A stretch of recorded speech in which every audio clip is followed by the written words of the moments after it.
Hey y'all, welcome back to Bourbon on the Brain, and today, as you can see, we have the Blood Oath Pact 10 release. So, as many of you know, Blood Oath is, I apologize for the squeaky chairs, we're doing some remodeling on the house, so my options for recording spaces are a little bit limited. So, Blood Oath Pact 10, fascinating release. As many of you know, Blood Oath is made and owned by Lux Row. It is their sort of limited release series title, much like Heaven Hill has Parker's Heritage. Wild Turkey has Russell's Reserve. You know, there's plenty of distilleries that have limited release lines. So today we're going to be taking a look at it. I'm a big fan of Blood Oath. I'm not a huge fan of Lux Row. I'll be honest, but I do love Blood Oath. I think some of their stuff is amazing. I have 7, 8, and 9, and this is now 10. And I am a little bit late to the party. This has been out for probably like 8 or 9 months now. But you know, I buy everything myself. I don't have distilleries that send me stuff. Maybe one day my channel will get to that point, but as of right now, everything I get is because I enjoy it and because I want to have it as part of my collection. And, you know, I share that with my dad. So it took me a little bit of money and time to get to the point where I wanted to get this. So we're going to be taking a look at it today. It's a pretty nice bottle. I enjoy the sort of unique shape to it. Everybody kind of knows that this is Blood Oath. It's got the rectangular design, the small cap, and the signature script on the front. So a little bit, I actually didn't know this. Now this is my own fault for not paying close attention, but the fine print script on the front of it is actually the tasting notes and a little bit about the bottle. It took me like 5 minutes to actually read through this, but I'll go ahead and struggle my way through just so for all of you back at home.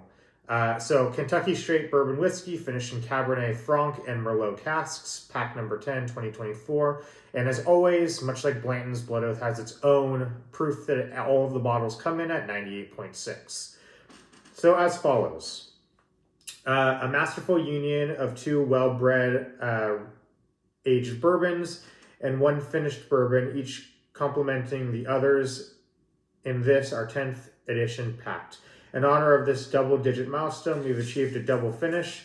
The first finish was perfected in Cabernet Franc barrels, imbuing rich flavors of tart raspberry and black pepper.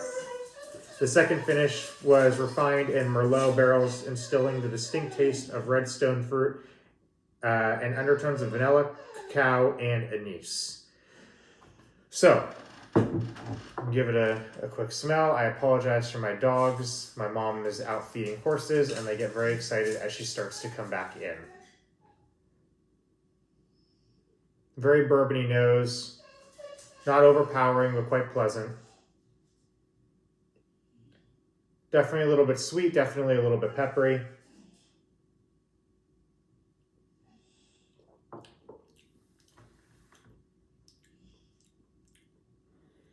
So,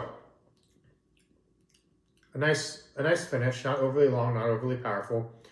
This is my second time having this bourbon. I had it a couple of nights ago when I opened it up with my dad. I'll be completely transparent. This tastes completely different than when it did the first time. The first time I tasted it, I got this overwhelmingly powerful black licorice, but not quite black licorice, almost like fennel, which would be the star anise that was mentioned in the tasting notes. And that was like the only flavor that I got from it. It felt very overpowerful, and I couldn't really pull anything else from it. Now, the quality of the bourbon spoke for itself. It was really quite lovely. But this one, now that it's had some chance to breathe, it's had some chance to air out, it's been a couple of days now that it's been open and exposed, much smoother, much more refined. You get a little bit of that star anise that's on the back part of it, but you also get a little bit of that caramel, that pepper, and it makes for a much more well-balanced bourbon. In terms of the Merlot and Cabernet Franc, you don't really get as much of the sweetness that you would normally associate with those two barrel finishes. But if you're a big fan of like the 8 or the 9, those were finished in like apple brandy and I can't remember offhand what the other ones, but you do get a little bit more of that sweetness and that sharpness. Blood Oath is really known for its finishing at a very high, it tastes much higher than it finished at, so 98.6 in this day and age of high proof and hazmat releases. It's not a high proof, but it drinks high, but it drinks refined, and so it's very enjoyable from that standpoint. I'm pretty sure I got mine for about 120, 125, which is pretty standard for all of the releases. There they go again. I would not pay much more for this. Like, I wouldn't go to any of the auction sites. I would see if you can get it for that price. If you can get it for that price, I definitely recommend it. I personally think Blood Oath makes a really good collection bottle because the taste backs up the MSRP as well as backing up the name. A lot of times, some of these limited releases, they rely solely on their name and not so much the quality of what's in the bottle. I won't name names, but you can kind of fill in the blanks. Blood Oath always seems to back up the quality with the price as well as just the intention that goes into each of their releases. They're not releasing kind of the same thing over and over and over again. They really try and make a statement with each of their releases. They only release one a year, and it really speaks to the craftsmanship that goes into each of their releases. And for me, I thoroughly enjoy waiting each year to figure out what they're going to release next, what finish they have.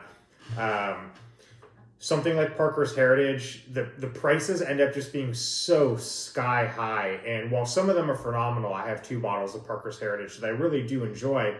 The ends don't justify the means. And what I mean by that is the prices are just end up being so exorbitant. And Blood Oath, you can easily get your hands on a bottle for about $120. And while that might be a little bit high in terms of price, for a distillery that only releases one edition a year, that would be my pit. For a distillery that only releases one edition a year, honestly, it's a really nice bottle. It's a really nice bourbon for the value. So that's kind of my 2 cents. I definitely recommend getting your hands on it if you can't.